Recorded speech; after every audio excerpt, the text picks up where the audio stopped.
నేను సీఎం రేవంత్ రెడ్డి కాంగ్రెస్ నేత సమక్షంలో కాంగ్రెస్ లో చేరిన గద్వాల ఎమ్మెల్యే బండ్ల కృష్ణమోహన్ రెడ్డి. అంటే ఇప్పుడు ఈ కాంగ్రెస్ వాళ్ళు వేసుకునే మొత్తం జాతీయ జెండాలే, ఇక ఎక్కడ పార్టీ కండవాళ్ళు కాదు, వాళ్ళందరూ జాతీయ జెండాలే, జాతిని గుడిపించే జెండాలు అని పెట్టారు. మరి అంటన్నా మీరు వేసుకునే గట్టినే ఉన్నాయి. ఇప్పుడు ఈడ చేయి గుర్తులు సింబల్ ఉన్నాక ఎట్లా జాతీయ జెండా అవుతుందా? జాతీయ జెండా అంటే 3 రంగులు ఉండాలి, అశోక చక్రం ఉండాలి, కండువాలు ఎక్కువ ఉండదు. కండువాలు ఎట్లుంటది?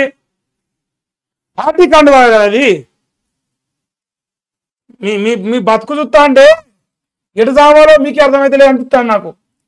మీరు ఎవరిని చేసుకురో మీ మొహర మీరు చెప్పలేకపోతే మీదేం బతుకురా నాయన. మీరు ఏ పార్టీలో ఉన్నారు?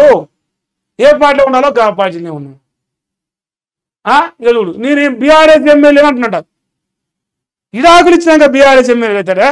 ఇడాకులు ఇచ్చినాక కొత్త మొగని పేరు చెప్పాలి. ఫస్ట్గా ఇచ్చినోడు పేరు చెప్తారా? ఆయనకి ఇడాకులు ఇచ్చి నచ్చకనే ఆ సకమైనోడు కాదు, ఈయన సకమైనోడు, ఆయన గిడాకులు ఇచ్చిన ఈయన కళ సంసారం చెప్తానని చెప్తివి. మరి చేసుకునే పేరు చెప్పాలి కదా, గిడాకులు ఇచ్చిన పేరు చెప్తారా? నీ బతుకులమ్మా నువ్వాడా.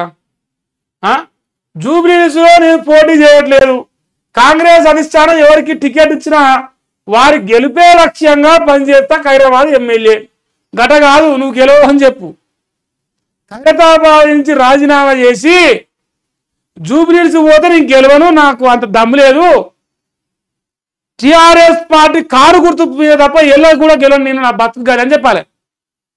ఏమని దాని నాగేందర్ గారు మీరు చెప్పవలసిన విషయం, నేను కాంగ్రెస్ పార్టీ 3 రంగుల జెండా చేయి గుర్తు అస్తం మా నేస్తం, ఈ గుర్తు పైన నేను గెలవను, నా వల్ల కాదు, నేను దద్దామని ఒప్పుకోవాలి.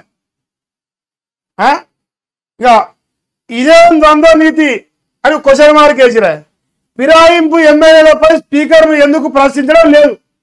కాంగ్రెస్ పై బీజేపీ చీఫ్ రామచంద్రరావు విమర్శ చేసిన చిన్న ఇంతేసిరు వార్త. అట్లనే ఉంటుంది, మరి అట్లనే ఉంటుంది. జనాల్ని పిచ్చోళ్ళని ఎట్లా వేయాలి? రేవంత్ రెడ్డిని ప్రొటెక్ట్ చేయడంలో భాగంగా ఈ వార్త వచ్చినాయా? ఈ 10 మంది ఎమ్మెల్యేలు ఇక బీఆర్ఎస్ అంట. బీఆర్ఎస్ వాళ్ళ పక్కన కూర్చోరు అసెంబ్లీలో, బీఆర్ఎస్ పార్టీ మీటింగ్లకు అటెండ్ కారు, కాంగ్రెస్ కండవాలు కప్పుకుంటారు, రేవంత్ రెడ్డికి జోకుతారు, కానీ మేము బీఆర్ఎస్ అని చెప్తారు. ఇది వీళ్ళ యొక్క బతుకు. నేనేం చెప్పాలి వీళ్ళ గురించి. వీళ్ళకు తోడు మన కలవకుండా కవితక్క మోపైంది. ఇప్పుడు నాయన నోట్లో మన్నగొచ్చి రేవంత్ అని లేపితే అక్కకు 10 అవుతాయని మురుతుంది. అక్క ప్రయత్నం కట్టున్నది. చూడరా, కొద్ది రోజులు నిదానంగా ఉండు బిడ్డ, అన్నీ సర్దుకుంటాయి. ఎమ్మెల్సీ కవితకు తల్లి శోభ సూచన ఏంటంటే వీడు రాధాకృష్ణ, సిగ్గులేని రాధాకృష్ణ, సిగ్గు తప్పిన రాధాకృష్ణ, ఇజ్జత్ లేని రాధాకృష్ణ రాసిండు. ఏదో రాదు ఈ వార్త. కేసీఆర్ పైన విషయం చిమ్మడమే వీని టార్గెట్, మళ్ళీ అని టార్గెట్, ఇంకో గొలి అని టార్గెట్. ఈ 3 సన్నాసులు దీనికే పని చేస్తారు. ఇంకేమిరా నాయన, కూతురు ఇంటికి వెళ్ళిన కేసీఆర్ సతీమనట, అల్లుడు పుట్టినరోజు వేడుకకు హాజరైందంటే మరి అక్కడ వెళ్ళి శోభమ్మ గారు ఇంక రాధాకృష్ణ గారికి మరి ఎట్టు వచ్చిందో వార్త. కవితక్కనే చెప్పిందని నా డౌట్. కలవకుండా కవితక్కనే చెప్పిందేమో అనిపిస్తుంది. ఎందుకంటే రేవంత్ అన్న వదిలిన బాగా కవితక్క, రేవంత్ జ్యోతికి మాత్రమే ఈ వార్త ఇచ్చింది, ఇంకేడగలే. రేవంత్ అన్న మరి ఏమైనా పదవులు ఇస్తాడా ఇయ్యడా దేవుడేరు, కానీ ప్రయత్నం అయితే బ్రహ్మాండంగా జరుగుతుంది. కల్వకుంట్ల కవితక్కను తెలంగాణ రాష్ట్రంలో బీఆర్ఎస్ పార్టీ నాశనానికి పనిచేస్తానికి రేవంత్ అన్న రిక్రూట్ చేసుకుండు. అది ఎప్పటిదాకా రిక్రూట్ చేసుకుండు, ఎన్ని పదవులు ఇస్తాడు, ఏ కథనో తెలియదు.